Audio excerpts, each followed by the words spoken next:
Okay, so I'm gonna start casing this door frame off. I'd like to start with the header piece first.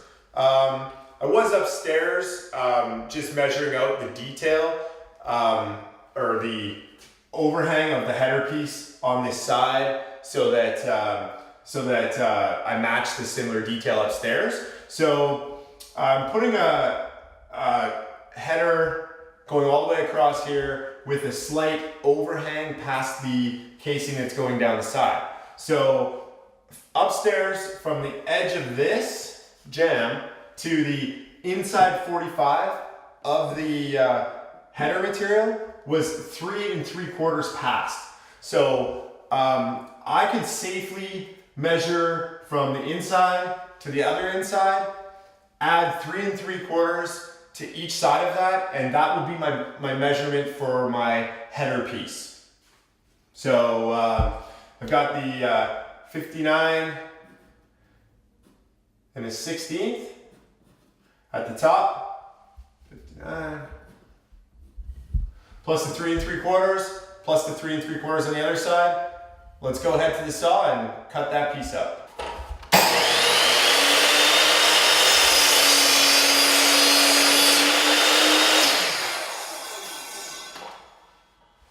I marked and cut a 45 on my one end of my trim piece. Now I've determined that the length from the inside 45 to the inside 45 is going to be 66 and 9/16.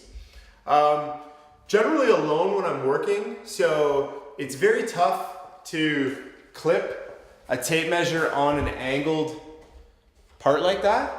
So I like to put my tape measure on its lock and bring this piece up, or bring your tape measure up till it measures to the 1 inch line. And then on your other side, when you go to mark it, you just add 1 inch to your measurement. It's just a lot easier to mark trim out that way because you're never gonna be able to clip the edge of the tape on this angled portion.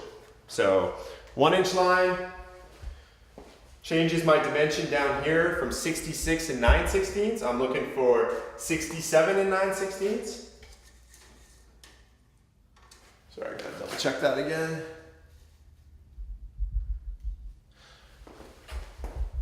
(67) and 9/16.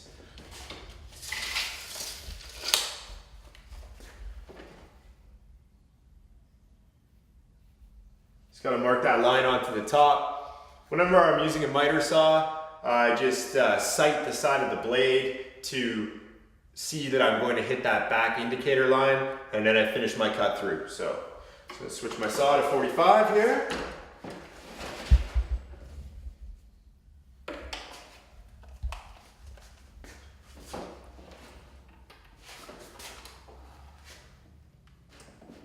See right there, I'm sighting down my blade just to see that I'm going to hit my indicator line. Now I'll just do a little test cut into it to see where I'm hitting.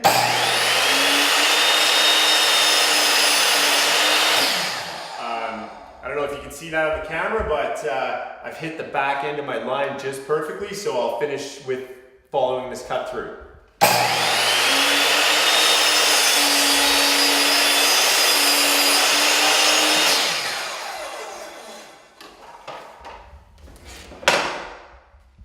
Okay, so that's my finished headpiece. I'm just gonna mark a center line on it, and on the closet I'll mark that identical center line, and then I'll know where to position it when I get over there.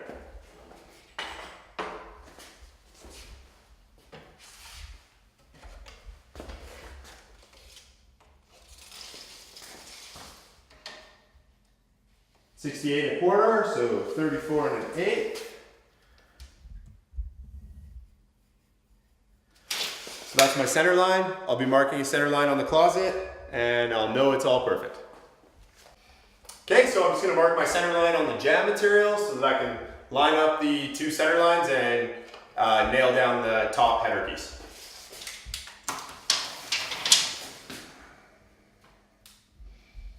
So 34.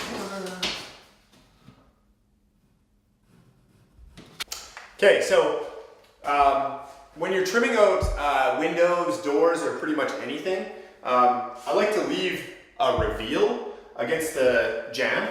The door jamb material actually has a nice soft round to the edge.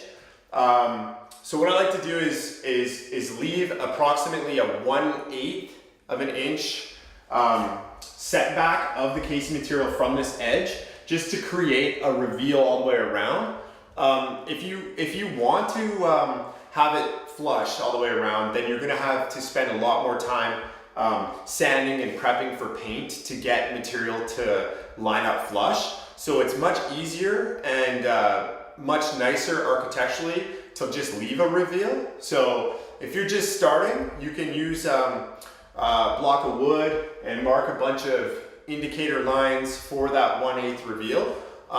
Or if you think that you can just use your eye, which is the method that I use, then you can just proceed without the lines. So I'm gonna nail up this trim piece now, and I think you'll see what I mean about the reveal. So that's the reveal I was talking about. So now I'm just gonna match that down over here on the corner. Now back to the other side.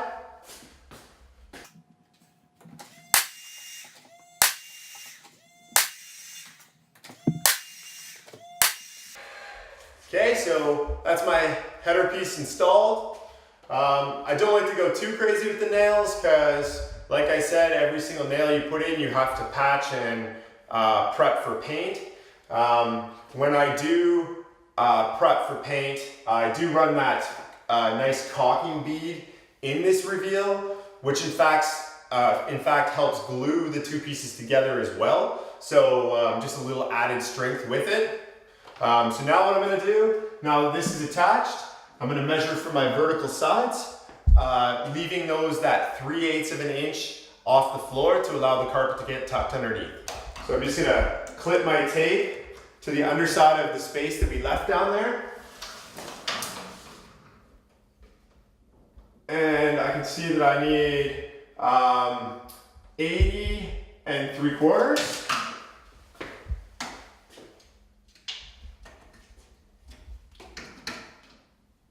And 80 3/4. That one was slightly over 3/4, so 80 3/4 and 80 and slightly over 3/4. So I'll meet you over at the saw, we'll cut those pieces down. Okay, so when you're using trim pieces and doing finishing work, every little bit helps for the final result of your finishing work. And what I mean by saying that is, like, this trim piece, I could just measure off the end and cut it to my 80 3/4 that I need. But you can see that it's got a very jagged cut left on it from when it was at the factory, and it's got a staple in it. So whenever I'm using trim pieces, I like to make a brand new flush cut on the end so that I've got a nice crisp cut down there. So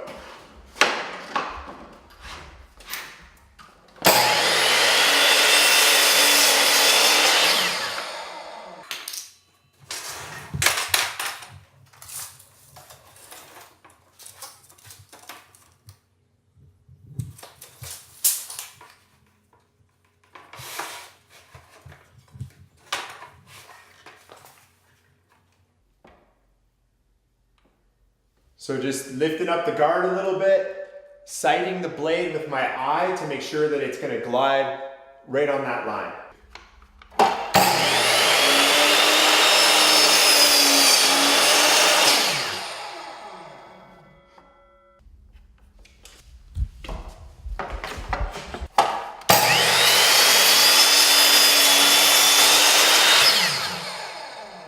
Half that pencil line. Okay, so back from the saw, got my pieces cut, 80 3/4 plus, and 80 3/4 on this side. Just gonna run a bead of glue along the top edge, and as I'm nailing this off, I'm gonna keep my eye down the side of the frame, making sure that I have the same reveal that I have on the top of my frame.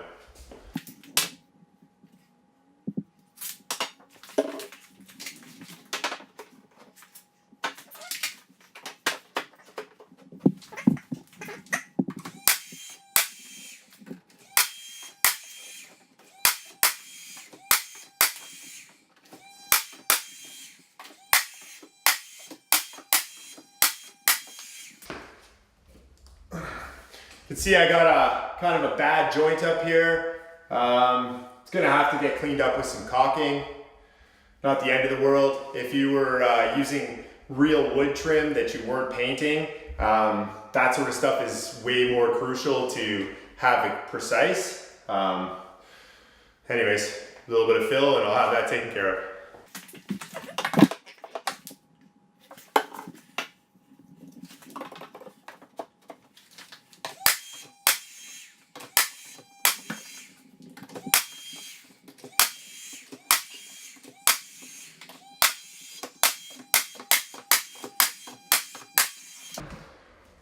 Okay, so very important that you shoot your brad nails right into the jam material. You could see as I was doing that, I had a nail blow out the face of the jam. That's the downside of trying to get the nail so close to the edge. You still have to do it just because it really holds the door frame in position when you're attaching the casing to a stud that was right here, and then you're attaching the casing to the door frame. It's just extra support when you're slamming the doors later on in the house, things like that. Nothing ever moves on you. So these are unfortunate downsides to having to nail that close. I will bend this nail out that way, wiggle it back and forth till it breaks off, sand it down and patch over it. So when I'm done that, you won't be able to see it. So now I've got two more things to do to this header piece, which is fill these top angle pieces in so that I can return the profile to the wall. So what I do at my saw is just make a couple of smaller pieces, and then I will come over here and dry fit until I find one that fits perfectly, and then I'll glue it in. Those top angle pieces, I only ever just glue those pieces. The brad nailer will cause the piece to break and kind of crumble apart. So let's head over to the saw and cut those up. Okay, so I've got another piece of header trim here. I'm just gonna show you what I'm doing by cutting the little pieces. So this is attached to the wall right now, and this part is not finished off tight to the wall. So what I'm gonna do is make a little tiny piece about that big that fits right in there to return the profile to the wall. So this is my practice piece just to show you guys at home, and then I'll make a couple pieces here and go dry fit them at the door frame. So cutting this one, I had my saw going this way to cut the 45. So cutting the small piece in here, I have my saw facing the other way for the 45. I'm gonna cut across. Then I'm gonna use the saw and turn it square and trim that piece right off.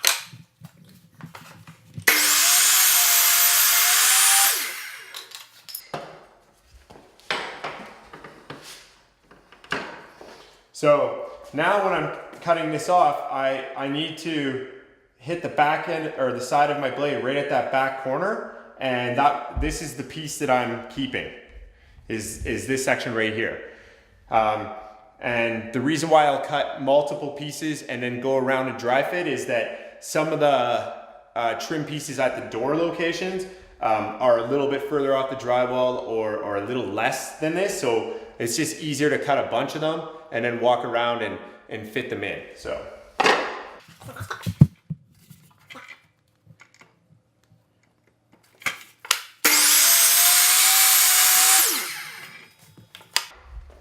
Okay, so that's my little piece.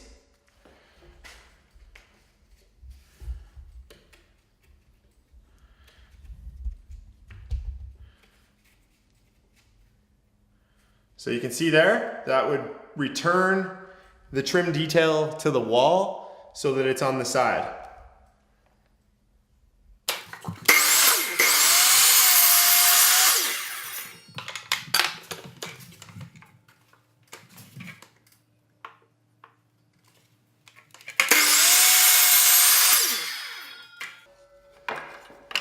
Okay.